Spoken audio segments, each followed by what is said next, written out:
Do you love to travel and save money? Or do you wish you could travel but money is holding you back? You're in the right place. Welcome to the Family's Flyfree podcast, where I show you how to fly your family free forever using my simple fly-free formula. I'm your host, Lynn Mettler.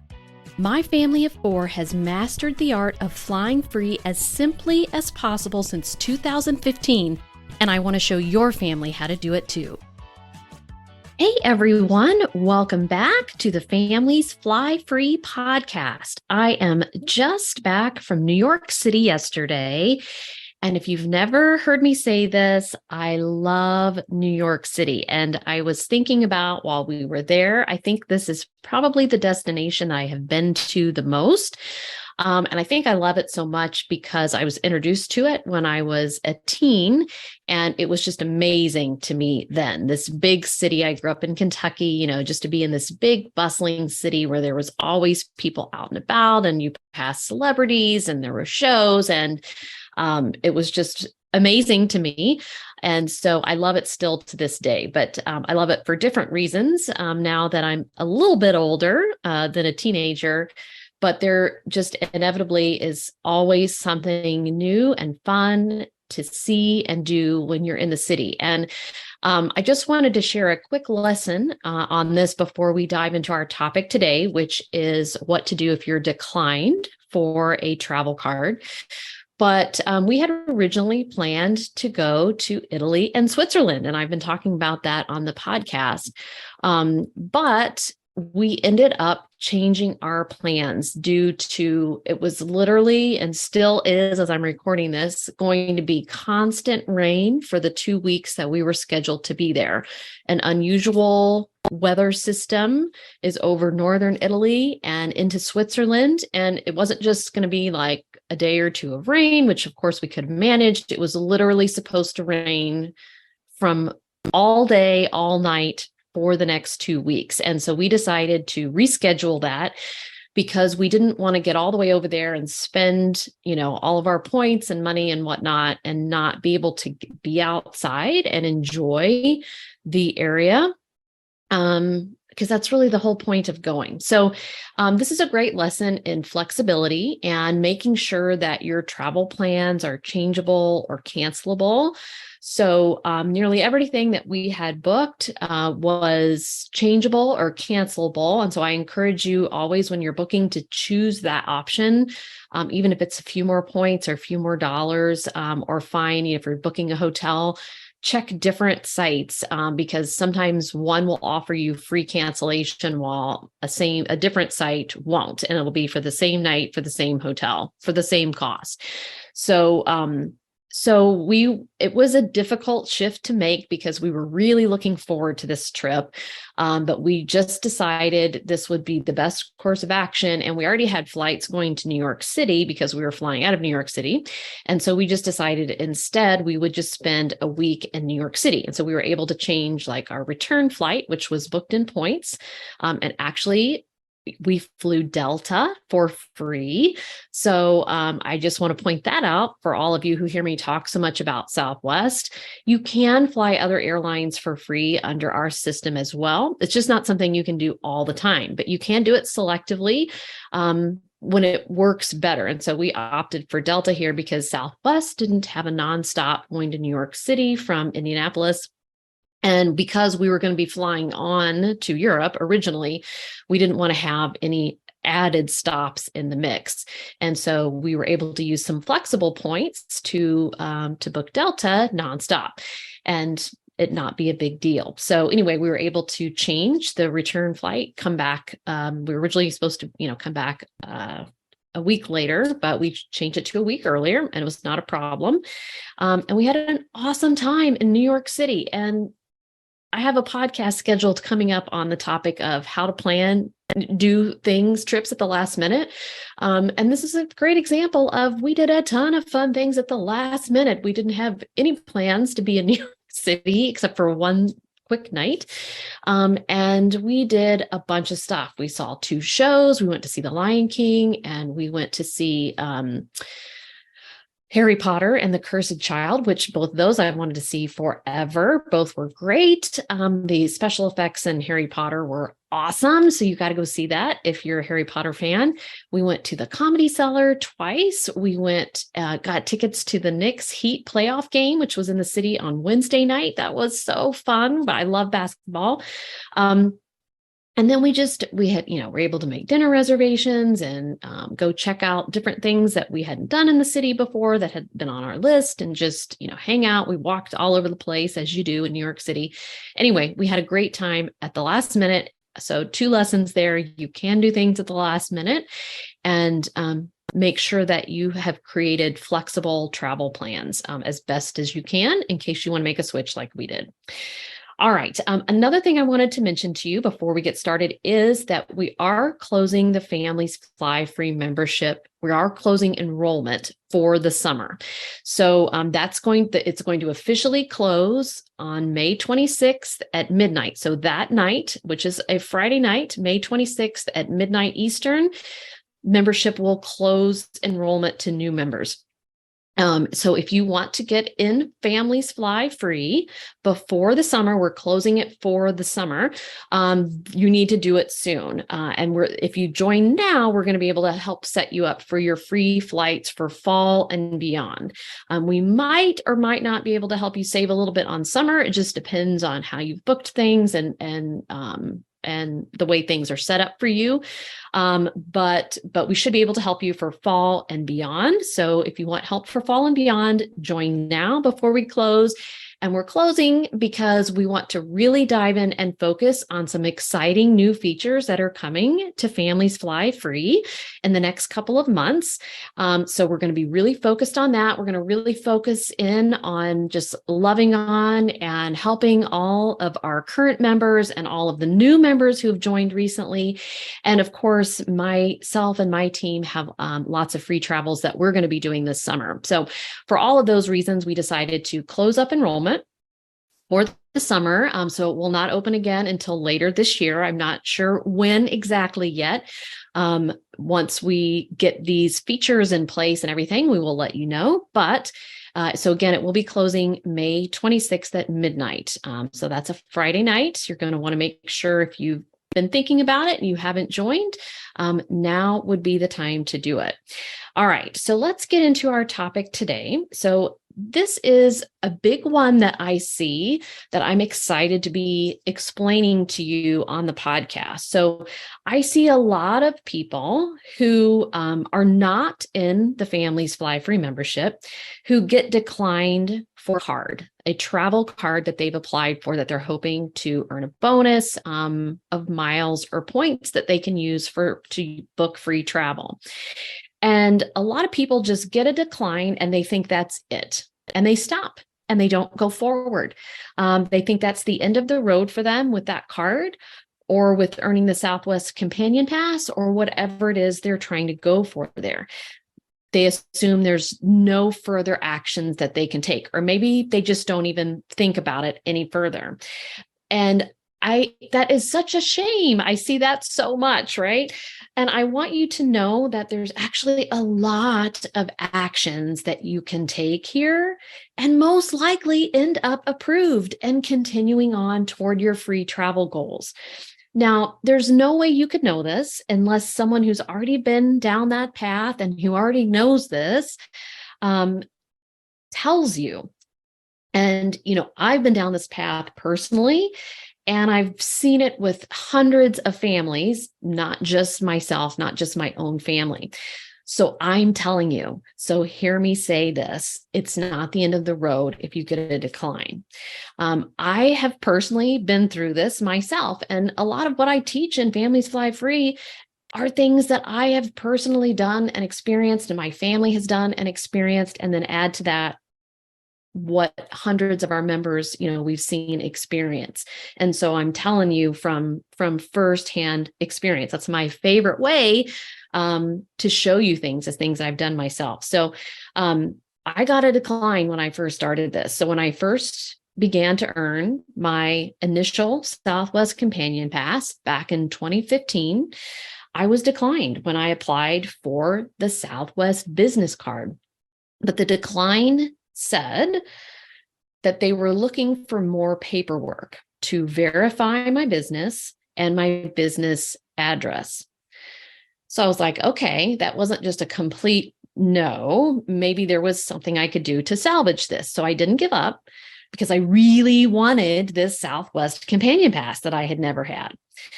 So I spent a lot of time gathering what they said they needed, which was a giant pain, I'm here to tell you. I have a corporation, and so I went and had collected that. One of the options was to provide your incorporation documents. And if you have a corporation, these can be a lot of documents based on any changes or anything you have made to your business over the years, where it's located, who partners are, different things. So I collected all of these, and I had moved states even from South Carolina to Indiana. So I think I had to go back to South Carolina and get it from them. So I collected all these documents and faxed it over to them. Giant pain. And now I know a much easier way to provide the verification information that they're looking for here, which I didn't know at the time, had no idea, but I've been through it so many times and seen with so many people now that we have a super easy way around this. And we share that with our members, of course. But if you don't know that what you need to provide here, or that there is a way to get verified, you just don't know, right? So while it was a pain, I did ultimately end up getting approved after I faxed over those documents. I think it still required a couple more phone calls with them. But it was worth it. It was worth it because that card allowed me to finish earning my Southwest Companion Pass. And that began my flying free journey that continues today. So this is just one of many examples of declines that are solvable if you just have someone to walk you through the process, which I'm going to give you an overview of here. So the first thing I would advise you to do when you get a decline is realize that 99% of the time, it has nothing to do with you personally or your credit personally, because most of us are offended when we get a decline. It definitely doesn't feel good, right? You feel like the bank is judging you. Is there something wrong with your credit score? Maybe you thought your credit score was great or was pretty good, but you got declined. What? Has someone hacked your identity and you didn't realize it? Something else is going on. These are all completely normal thoughts that we all have, and it's likely none of these. So just take a minute, feel the pain of rejection, of the decline, and then keep on moving forward because free travel is at stake here. So don't give up. Okay, so once you get that first decline, next I want you to read what the reason for the decline is. Find the reason. It might be in an email they sent you, or you might have to wait, 7 to 10 days for a letter to arrive in the mail. But make sure you read the reason.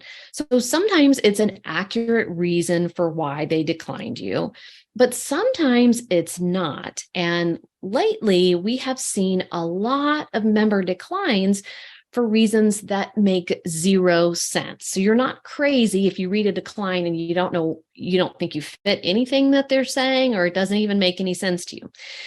Oftentimes, these declines have nothing to do with the situation of our particular member. And it is totally crazy and weird. I don't know what they're doing, but I literally feel like now sometimes they just pick a reason out of a hat and then give it to you. And it really has nothing to do with the real reason they declined you. So because we see these things all the time, when we see a strange reason like this, we have learned it's usually a sign that there's something about the application, something about the way you filled it out that they don't like.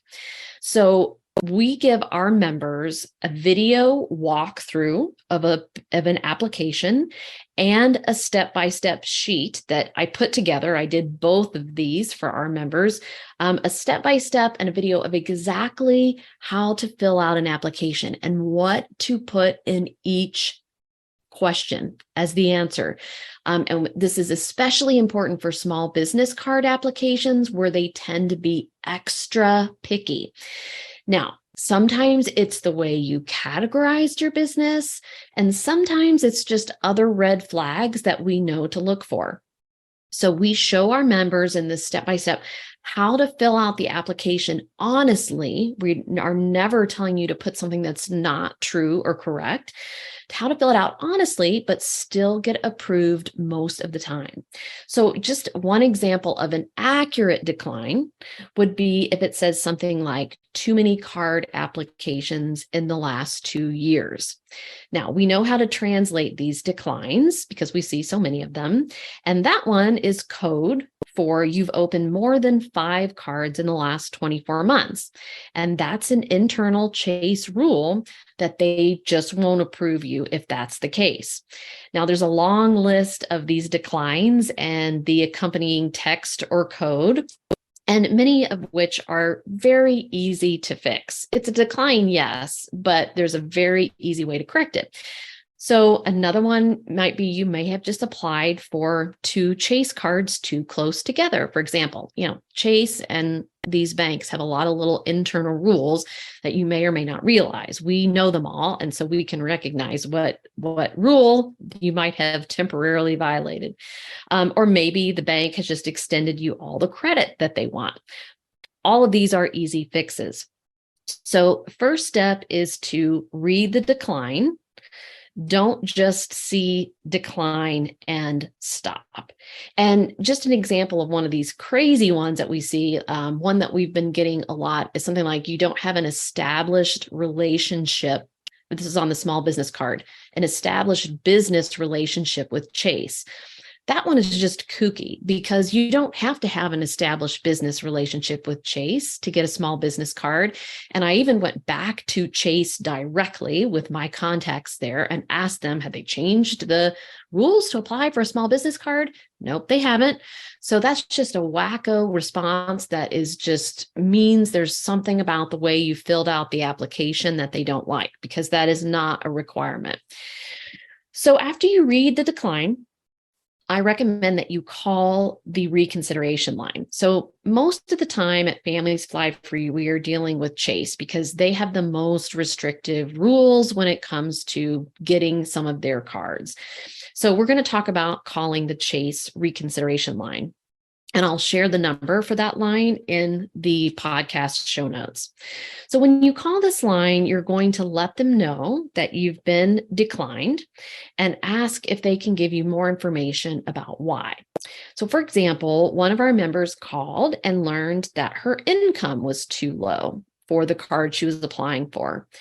And she realized on the call that she had only listed her personal income and not the total household income, which it says on the application, you can list your total household income. So she let them know the correct number while she was on the line with them, and she was approved on the spot. So that's a perfect example of getting something easily solved just by taking a minute to call the number and getting more information. Now, I will warn you that sometimes they are helpful on this line, but a lot of times they are not. So if they are not helpful, you can try asking for a manager, or you can just hang up and try calling back later and getting somebody different and see if they're any better. I wish Chase had as good customer service as Southwest, but unfortunately they don't. And a lot of times I found the Chase people don't even have the correct information. So they might tell you something that's just wrong. And there's countless times that I've had someone come back to me and say, well, Chase said this, that, and the other. And I'm able to say, that's not right. You can clearly read in the fine print or whatever that that's not correct. And ultimately they're able to get it solved. But you have to know, sadly, that what they're telling you is wrong. And so we can definitely help with that because we do know all the ins and outs. So if you still aren't getting any help after asking for a manager or hanging up and calling back, this is truly a great example of where Families Flyfree is so crucial, because where else are you going to get this help? We see these constantly, and so we can likely decode what's going on, what it means, what the decline means, or at least give you the next right step based on your situation. We tell you this is one of these crazy declines, and here's possibilities for fixing it, or this is what this decline means, and here's what you need to do to fix it. And if you do get some helpful information from the reconsideration line, it might be something as simple as you just need to wait a certain amount of time before you can be approved for a particular card, or you may need to wait until you're out of that 524 rule, etc. So your next step after calling the line would be to take the correct action based on the information that they give you.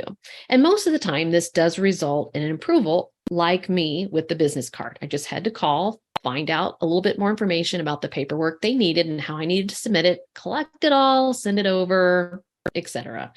Bottom line, I simply needed to provide them with some basic paperwork. Now, if you don't know what to do next, don't give up. See if we can help you inside of Families Fly Free. You don't want to give up here because, again, free travel is at stake. Thousands of dollars are at stake here that you could be saving. And I can't even tell you the number of people we've been able to get approved after an initial decline.